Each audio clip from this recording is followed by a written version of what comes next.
pero ahora me gustaría que todas las personas que nos llevan acompañando, ¿verdad?, estas 2 horas, pues puedan también, si el autor que nos acompaña, si Francisco José Ramos quisiera añadir algunas líneas a todo lo que hemos comentado, y que de paso pues nos dé la oportunidad de abrir el diálogo o los comentarios o preguntas que puedan tener todos los que nos acompañan esta noche. Así que gracias, Oscar, por esa maravillosa también presentación. Todas han sido valiosas, así que agradezco mucho el esfuerzo que han hecho mis amigos y colegas por, ¿verdad?, por tratar de pensar con Francisco la experiencia de pensar. Así que, Francisco, te escuchamos. Sí, sí, buenas noches, buenas noches. Yo no puedo menos que sentirme profundamente agradecido por estas intervenciones tan rigurosas, tan puntuales, de mis queridos colegas y amigos.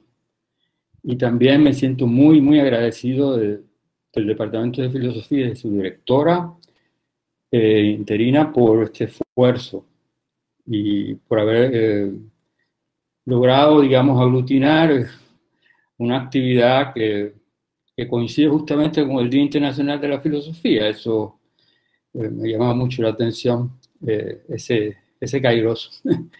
Así que estoy profundamente agradecido y también diría que conmovido. Dicho esto, lo que quisiera añadir simplemente es también agradecerle a todos los presentes. Aquí personas que aprecio profundamente. Con particular cariño quiero agradecer a Ana María Leira, allá en Madrid, porque allá es ya la madrugada, así que admiro mucho su presencia y le agradezco. Y también en Portugal a mi querido amigo Rui Santos, que está también por ahí, para referirme a las personas que quiero en 2 países de Siberia maravillosa. Solamente quiero añadir algo muy breve por si hay interés en comentar o discutir, aunque lo que tengo ganas es de tomarme una cerveza, eso es la verdad. Ya lo haré. Esta obra concluye con una micro obra de teatro. A mí me parece ese final muy importante porque pone en escena el drama.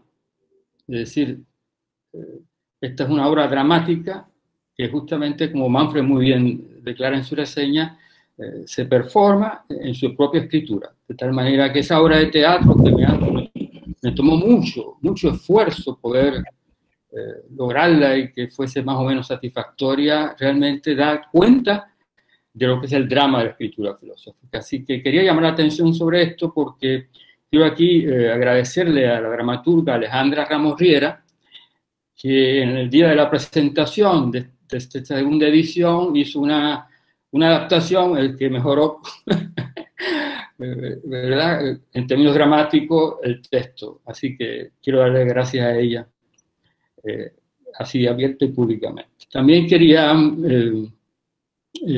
finalmente, y con esto concluyo, decir que a mí no deja de sorprenderme el pensamiento.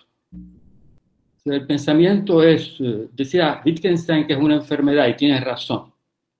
Hay una dimensión enfermiza en el pensamiento, hay una dimensión patológica, porque el ser humano es un ser que sufre mucho porque piensa. Así que no hay duda de que hay esa dimensión, pero también hay otra, que no excluye la otra, sino que la acompaña, y ahí viene la lucha. Es la dimensión lúdica, alegre, festiva del pensar, que es la que yo intento rescatar desde el inicio de, podríamos decir así, de mi vocación filosófica, desde la tesis doctoral y licenciaturas en Nietzsche hasta este trabajo que, y eso es yo me sorprendo y yo no, primero, como estar vivo todavía es asombroso, y segundo, que esto no ha acabado, esto no deja de empezar. Oscar mencionaba la imagen del mar, que sigue siendo para mí muy, muy hermosa, y Salazar es el referente de la vida misma, pero porque hay unos versos de Jorge Guillén, de Paul Valéry, del Cementerio Marino, que yo siempre he atosorado mucho, de la mer, tu recommences. Traduce Jorge Guillén, el mar sin cesar empezando. Y esto es asombroso porque cada día se acaba y al mismo tiempo nace no otro día, sino otra oportunidad de vida que se mueve en una experiencia de lo infinito que no necesita para nada ser descrita. No porque sea inefable, sino totalmente por lo contrario, sino porque siempre está ahí, diciéndose, aunque no se comente. Yo creo que desde esa perspectiva la escritura le permite al pensamiento abundar en esa maravilla de lo que significa estar vivo y simplemente respirar. Y al mismo tiempo entender el profundo dolor del mundo, la agonía de vivir y el sufrimiento que acompaña no solamente a los seres humanos, sino a todos los seres vivos. De tal manera que esto no empieza ni acaba, esto está todo el tiempo empezando y acabando. En ese sentido, mi esfuerzo sigue siendo por empezar, para no dejar de entender qué significa nacer y qué significa morir. Eso es todo lo que quería decir.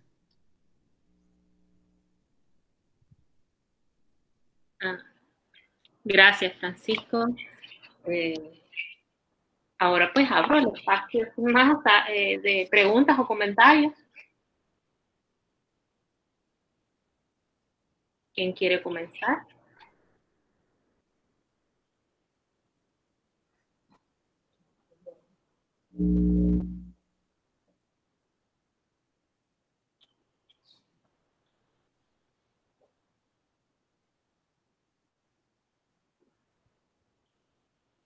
Aprovechar la ocasión. Que este seminario, ¿verdad? En un principio me gustaría compartir que había sido pensado como un seminario, ¿verdad? Antes de que comenzara esta pandemia, donde podíamos encontrarnos y que la lectura que cada uno pudiera haber hecho de esta obra, ¿verdad? Pudiéramos entonces ponerla en común. Así que como vimos, y yo me imagino que como también lo pudo presenciar Francisco, pues este libro y lo que la potencialidad de las palabras que ahí están contenidas, pues van a llevar a lugares insospechados, ¿eh?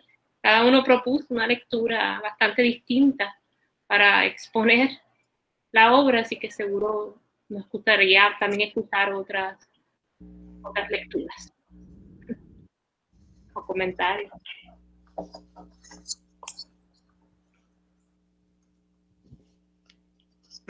Yo quiero decir algo,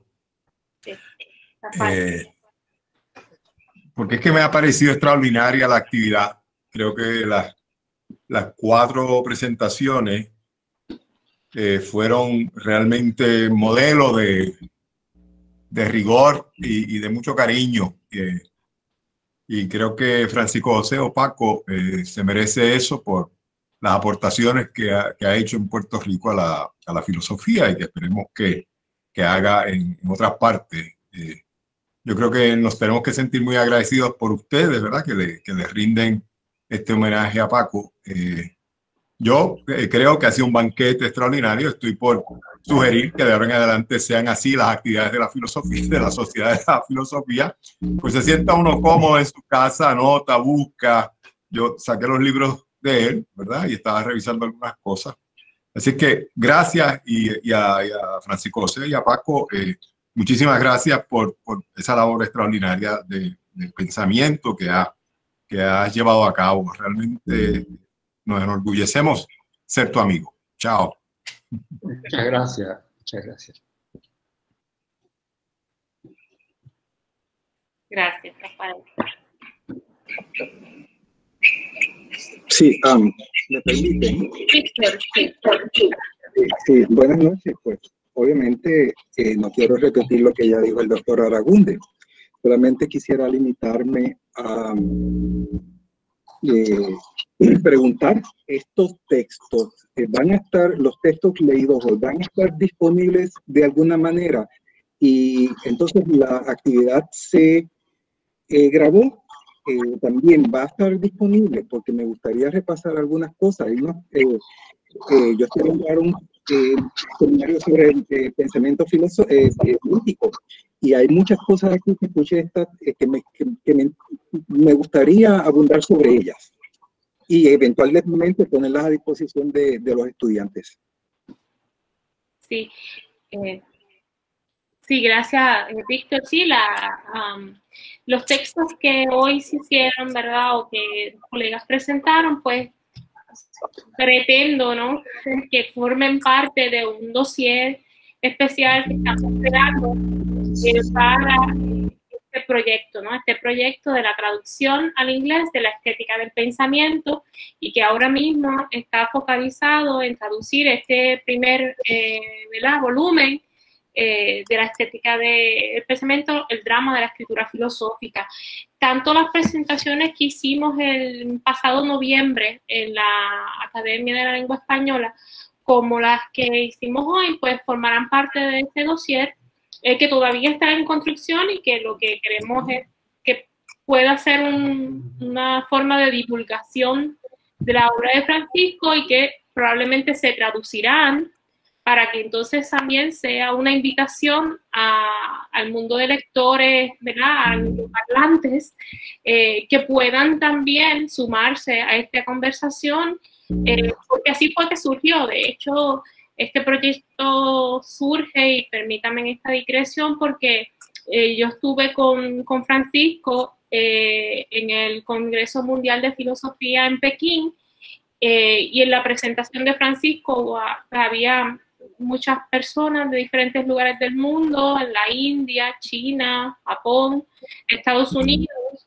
y cuando Francisco terminó su exposición, pues comenzaron a abordarlo con varias preguntas, las cuales él pudo contestar sin ningún tipo de problema, y finalmente varias de las personas que estaban ahí presentes me preguntaron dónde podemos leerlo, dónde podemos leer tu trabajo. No hay nada traducido en inglés, y entonces la respuesta fue que no, que su obra no estaba traducida en inglés, y de ahí surgió este proyecto, pues, entonces, por también abrir un espacio de lectores más amplio para la estética del pensamiento. Así que los textos que aquí se han, ¿verdad?, presentado, y los que se presentaron el año pasado, pues todavía estoy pensando cómo poderlos conjugar en ese dossier, pero sobre todo ya esa primera parte de los textos de noviembre fue traducida, ¿no? Gabriela Launace ya los tradujo y están en proceso de revisión, ¿verdad?, para entonces buscar una publicación en Estados Unidos para darle, ¿verdad?, proyección y divulgación tanto al proyecto, ¿verdad?, que lo que buscamos es que conseguir los fondos necesarios para poder traducir la trilogía, las 3 obras. Así que los vamos a mantener informados, porque este proyecto fue financiado por el Fondo Institucional para la Investigación del Decanato de Asuntos Graduados e Investigación. Así que, pues, hasta el 2021, y probablemente con una extensión debido a la pandemia, pues estamos trabajando en el proyecto para entonces armar este dossier, que finalmente se utilizará para esa captación de fondos externos para la traducción. Así que, en respuesta de Víctor, los vamos a mantener informados, porque esto no será la única actividad que haremos, y que cuando se vayan a hacer estas publicaciones también los invitaremos a que puedan acceder. Quiero Sí. anunciar, ¿me oyen? Sí.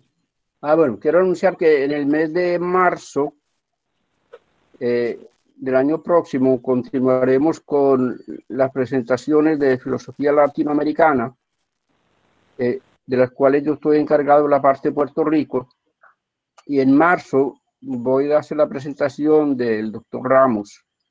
Espero no decir lo mismo, ampliar la perspectiva. Tanto los invitados. Ahora el 4 de diciembre va a ser la de Tolinche, este 4 de diciembre. Así que también están invitados. Gracias, Sí, Carlos. muchas gracias, Carlos, y puedes contar con esta presencia. Hola, Dialitza. Hola. Hola, Ana María. Hola, estamos aquí, Enrique y yo, fascinados por todo el seminario. Ha sido verdaderamente, yo os doy la enhorabuena, ha sido estupendo. Nos habéis presentado, después de tantos años de conocer a Paco, nos habéis presentado todos un Paco nuevo, con lo cual eso es muy enriquecedor.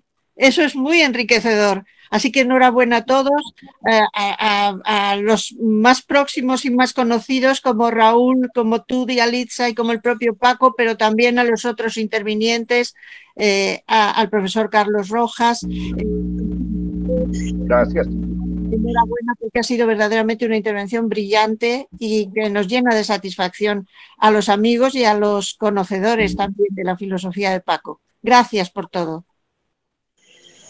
Gracias, Ana María. Gracias, Ana María, y gracias por estar aquí. Sabemos que es madrugada en Madrid. Sí.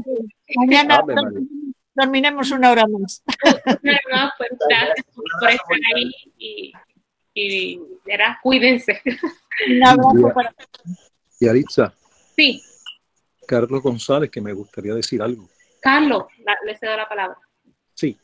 Mira, primero agradecerles a todos, ¿verdad? Esas conferencias tan eruditas y de tanto contenido que a los que ya comenzamos a leer el volumen nos motivan a continuarlos leyendo, y aquellos que no lo han empezado, pues es el pretexto magnífico para hacerlo, ¿verdad? Un libro muy rico, ¿verdad?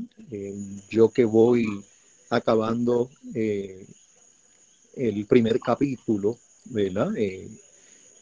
Me ha impactado mucho, ¿verdad? Me parece que de una forma u otra renueva la antigua querella, literatura y filosofía, ¿verdad? Me impactó muchísimo la utilización de nociones como fábula de logos, ficción ontológica, etcétera. Y me parece que las conferencias suyas son una primera aproximación a lecturas muy distintas que se pueden hacer del texto, e incluso a una lectura que pudiera hacerse desde una perspectiva fundacionalista en términos epistemológicos, como un ejercicio comparativo, ¿verdad?, con las tesis de Ramos, y se me ocurrió, ¿verdad?, cómo sería una lectura de Ramos a partir de una obra de un filósofo tan fundacionalista como Karl Popper, ¿verdad? Esto sería muy interesante, ¿verdad? Nada, sobre todo para los que a veces no tenemos más dificultades en desprendernos del de los trascendentalismos, ¿verdad?, de las filosofías primeras, y que somos de más metafísicos de corazón, ¿verdad? Sería esto un ejercicio interesante que no se echaría pérdida, aunque perdamos la competencia, ¿verdad? Es algo que yo quería decir, y muchas gracias, y gracias al profesor Ramos, ¿verdad?, por tanto que nos enseña y por todos los esfuerzos que ha hecho, que son motivo para continuar estudiando. Gracias. Gracias, Carlos. A usted. Primero, buenas noches a todos. ¿Me escuchan bien? Sí. Perfecto.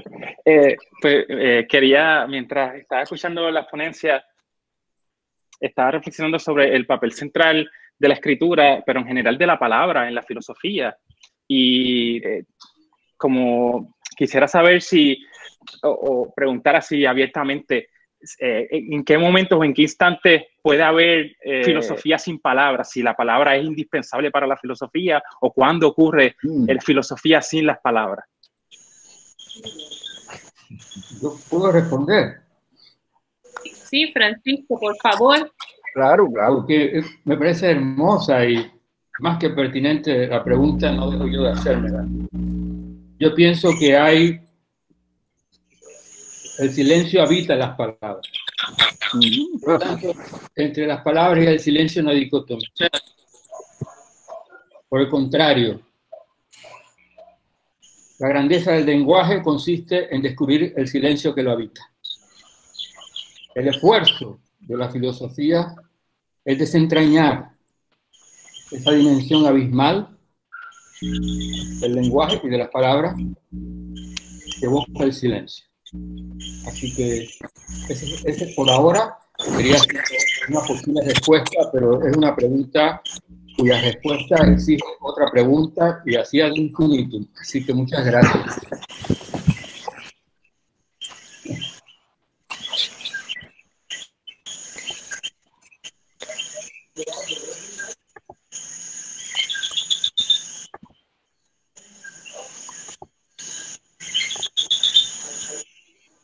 Oye, un poquito por ahí.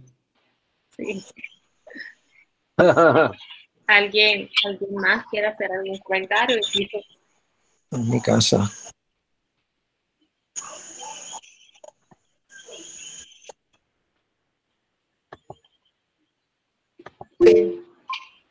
Aquí, yo quisiera también, siguiendo la pregunta de Ricardo y quizás el comentario de Carlos, indicar que por lo menos desde mi lectura he dejado fuera tantas cosas que están ahí dichas, y yo sé que los demás colegas también, que apuntar que es imposible, como advertí en mi presentación, a abundar en todo lo que la estética del pensamiento propone, ¿verdad?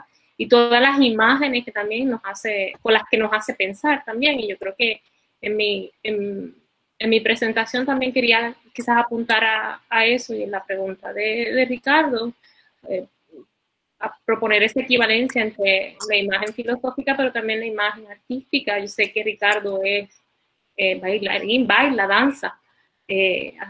Así que creo que esa mención al gesto tiene que ver también con la posibilidad que en el gesto, que hayan otras formas, ¿no? De que haya otras formas de pensar, o que las que el pensamiento se manifiesta, ¿no? En un gesto, en una palabra, pero también en una nota o en una mancha. Así que habría que meterse, los invito a leerlo y a ustedes mismos generar, ¿verdad? Esas imágenes que se van formando y son como un arroyo, como un río que no seca. Así que, nada, solo para seguir y invitándolos a leerlo. Saludos, ¿se escucha? Saludos, Roberto, sí. Saludos a todos, Paco. Roberto. Pues, primero que nada, un placer. Creo que, no sé, como otros participantes, después de estas intervenciones, a uno se le hace hasta quizás difícil, ¿no? Por dónde agarrar, tomando en cuenta lo que Diarisa dice, mucho queda afuera. En cierta medida, dando continuidad a la última pregunta y luego lanzando mi pregunta propia, yo creo que casi siempre cuando está esa discusión sobre ese espacio del silencio en la filosofía, ¿no? Y esa especie de relación entre el lenguaje y el silencio, es interesante ver cómo casi siempre media la música. La música se introduce, ¿no? Como ese entremedio que intenta de cierta manera ligar el acto del lenguaje y del pensar con esta, ¿no? Quizás este insondable del silencio. Y recuerdo muy bien, por ejemplo, Kierkegaard tiene un gran ejemplo que no lo recuerdo ahora del todo, pero él creo que hace en su obra principal, Either or, él hace una imagen en donde imagina dos países, uno siendo la música y otro el silencio, y él entonces está parado en el país de la música y entonces ve en el horizonte el contorno de otro país que no conoce y que no puede acceder, pero que sin embargo desde ese país que es la música hacia ese horizonte, ¿no? Siempre me parece una imagen muy bella y como que pone siempre entre juego, ¿no? La música es una de esas expresiones que nos da algo, pero no necesariamente nos pone a pensar, ¿no? Y creo que en ese sentido una relación importante con esta especie de misterio, ¿no? O paradoja ante el lenguaje y el silencio. Y bueno, por mi parte, ya más interesado en ciertos aspectos de la obra de Paco, a mí me interesa ante muchas cosas, ¿no? Que Paco es uno de esos pensadores, no solamente que escribe desde este archipiélago llamado Puerto Rico, que queda muy bien documentado al principio de su obra, sino que es uno de esos pocos filósofos, ¿no? Que hace un intento real de comenzar a hacer unos contactos, ¿no? Con otras tradiciones que están fuera, ¿no? de lo occidental, que usualmente llamamos Oriente, pero que siempre es problemático ponerle un sello tan abarcador, ¿no? Oriente es Japón y China, pero puede ser también Persia, ¿no? Y ya ahí son dos cosas distintas, pero usualmente decimos lejano Oriente y particularmente Paco, pues el budismo. Y me interesa eso de un aspecto porque considero que, o por lo menos el otro referente que tengo que haya hecho eso es Schopenhauer. Y sabemos la importancia de Schopenhauer para Nietzsche y luego Nietzsche para la propuesta de Paco, ¿no? Pero creo que salta a la vista, ¿no?, esta necesidad de, a partir de eso, como pensando ya más como un gremio, ¿no? Como los filósofos, ¿no? Como institución a medida que pensamos, ¿qué implica eso para nosotros, ¿no? No implica que debe haber un esfuerzo de nuestra parte por penetrar o compenetrar más allá de nuestras tradiciones o de nuestros archivos. Y cómo hacer eso tomando en cuenta algo muy importante en la obra de Paco, que es pues la relación de la escritura y el lenguaje, pero más allá de eso, la lengua, ¿no?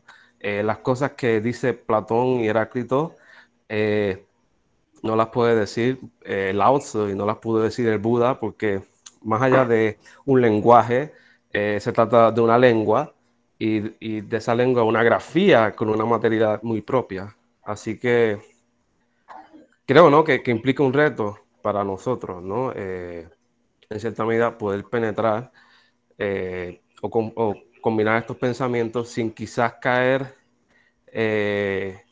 o con el temor de caer en unas especies de universalizaciones o comparaciones que pudieran no ser ciertas. Creo que Raúl ha apuntado un poco de eso con la noción del vacío, ¿no? Creo que el vacío es una idea o concepto muy difícil para nuestra tradición hacerle frente, y creo que la labor de Paco es muy noble en ese aspecto, ¿no? Y entonces, en cierta medida, solamente quería ¿no?, ver si se abonaba más o menos en esa discusión, esa importancia, ¿no?, de comenzar a llenar quizás nuestros registros, nuestros archivos, nuestros currículos en estas exploraciones que van más allá pues, del contorno tradicional de lo que ha sido el pensamiento como lo hemos elaborado en Occidente. Y nada, con eso, muchísimas gracias a todos. Estaré esperando las publicaciones y muchas gracias a Yalitza, que sé que sí lleva detrás de esto desde nuestra reunión allá en China, y estoy muy contento de que el proyecto siga hacia adelante. Muchas gracias.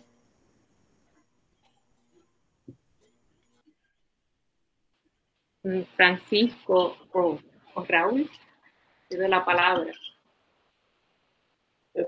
Brevemente, de nuevo, saludos a todos. Oscar, gracias por la conferencia. Igual Carlos, se ha aprendido mucho y bueno, la obra de Francisco José Ramos, pues como es evidente, a mí me ha hecho pensar tanto, no solo admiración, realmente he integrado su modo de escribir, su modo de pensar, mis propias reflexiones, tengo mis distancias, mis diferencias, pero realmente cada vez que he hecho el ejercicio de volver a leer a Francisco José Ramos para estos encuentros, encuentro cosas nuevas, distintas.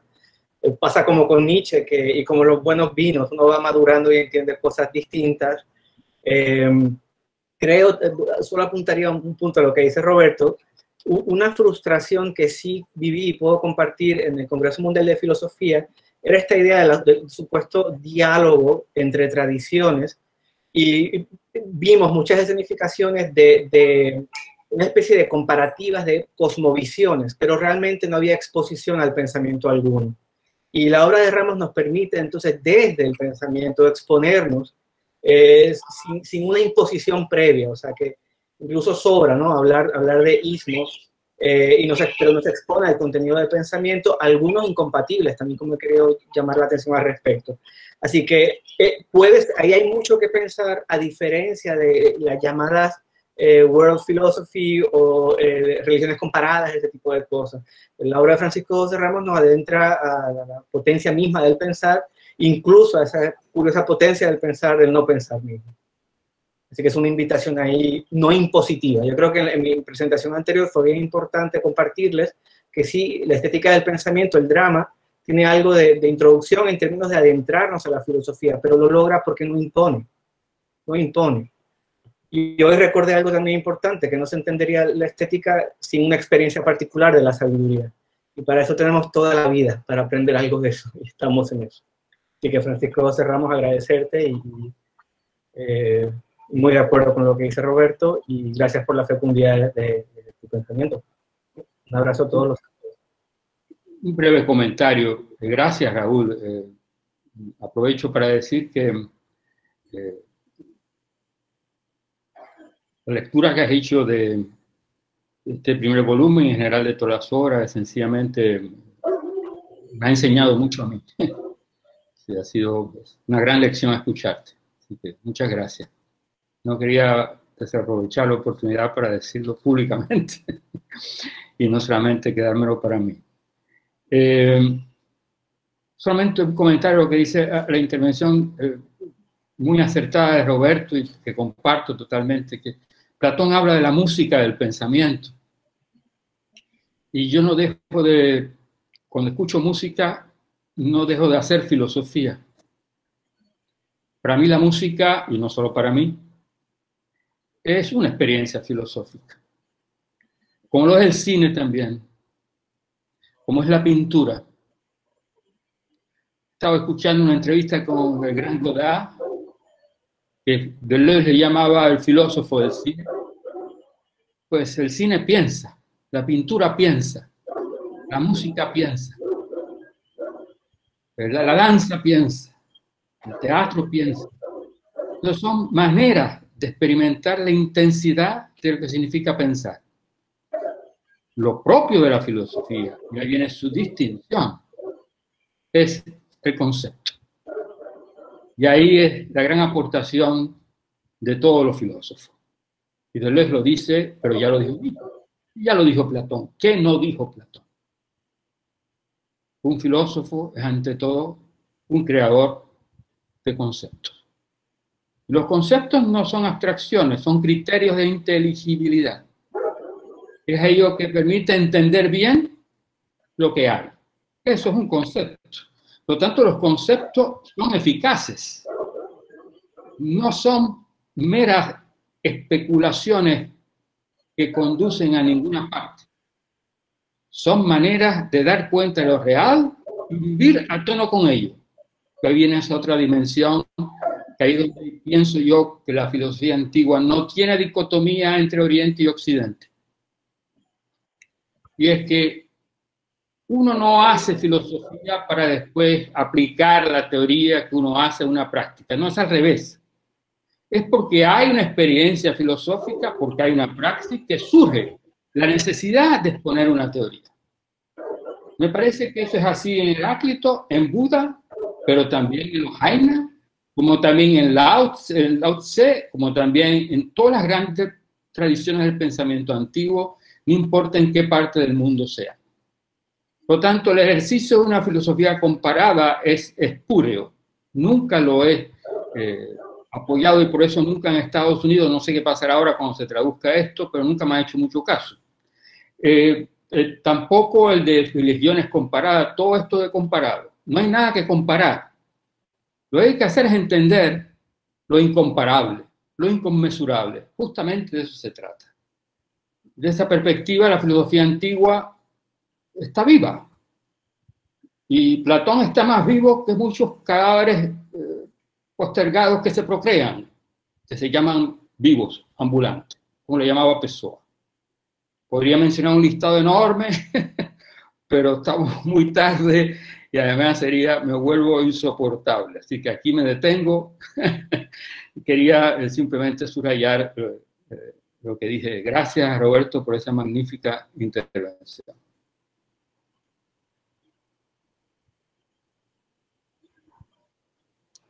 Bueno, ¿tienen ánimo unos minutos más? ¿Alguna pregunta o otro comentario?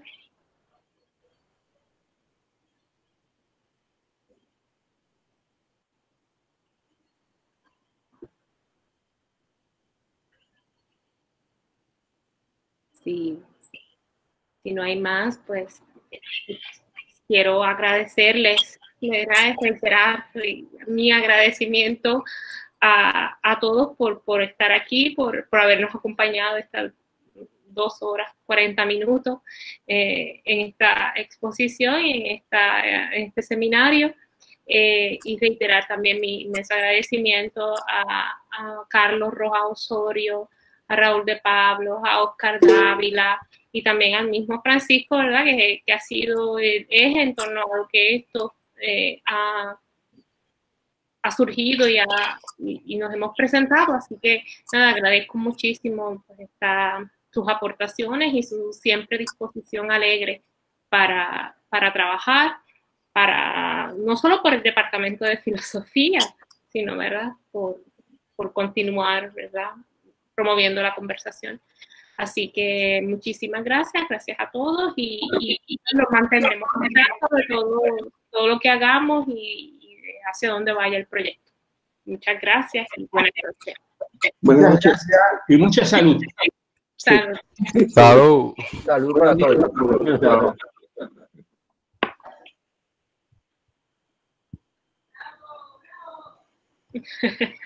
¿Cómo se va uno de aquí?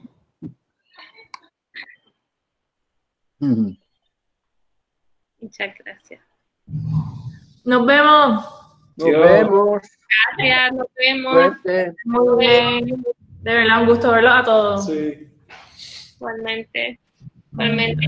Un abrazo. Un abrazo. Luego. Bueno, verlos a todos también. Buenas noches, Isaac. Buenas noches a todos. Buenas noches, Carlos. Gracias, gracias. Un abrazo grande. Qué ganas, anda, de darnos un buen abrazo. Oscar, buenas noches a los que quedan.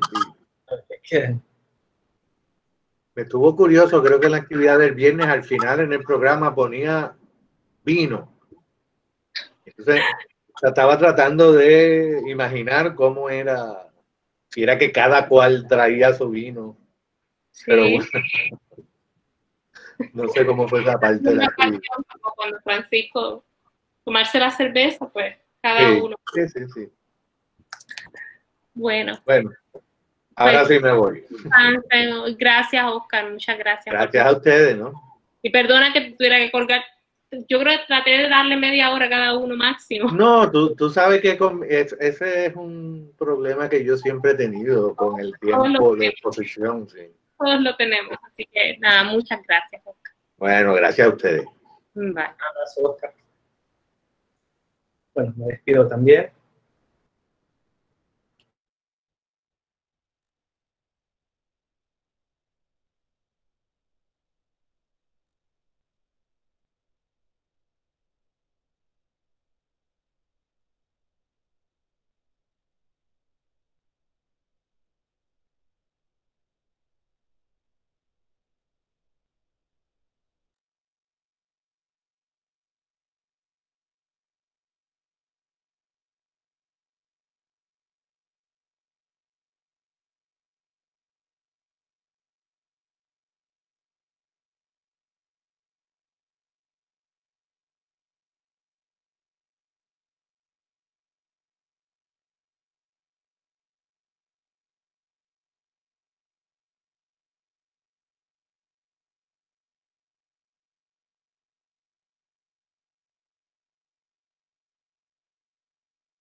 sálgate y claro, igual pasa que no